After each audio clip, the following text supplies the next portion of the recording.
సినిమాలకు good bye చెప్పేసిన జబర్దస్త్ భామ రేష్మి. కారణం ఏమిటో తెలుసా? జబర్దస్త్ చూసే వారికి రేష్మి గురించి ప్రత్యేకంగా చెప్పనవసరం లేదు. ఆమె యాంకర్ గా ఎన్నో షోలు చేస్తూ బిజీగా ఉంది.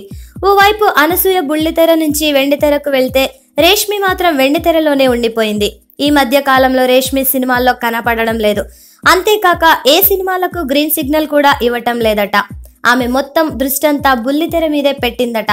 జబర్దస్త్ కార్యక్రమంతో మంచి పేరు తెచ్చుకున్న రేష్మి అనేక కార్యక్రమాలకు యాంకరింగ్ చేస్తూ బిజీగా ఉంది.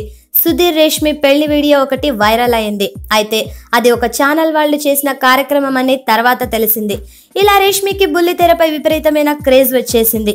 దాంతో ఆ క్రేజ్ ని క్యాష్ చేసుకోవడానికి వెండితెరను కాదని బుల్లితెర మీద తన దృష్టంతా పెట్టేసింది.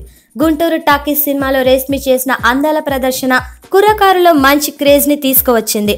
ఆ సినిమా హిట్ కావటంతో వరుస ఆఫర్స్ క్యూ కట్టాయి. ఆ క్రేజ్ తో అనేక సినిమాల్లో నటించింది రేష్మి. అయితే ఆ సినిమాలు అనుకున్నంతగా ఆడకపోవడంతో అవకాశాలు నిదానంగా తగ్గిపోయాయి. దాంతో బుల్లితెర బెటర్ అని భావించిన ఈ జబర్దస్త్ భామ బుల్లితెరపై దృష్టి పెట్టేసింది. బుల్లితెరపై సక్సెస్ గా ముందుకు సాగుతోంది. Please subscribe to Public Talk TV. Please subscribe Public Talk TV. Please subscribe to Public Talk TV.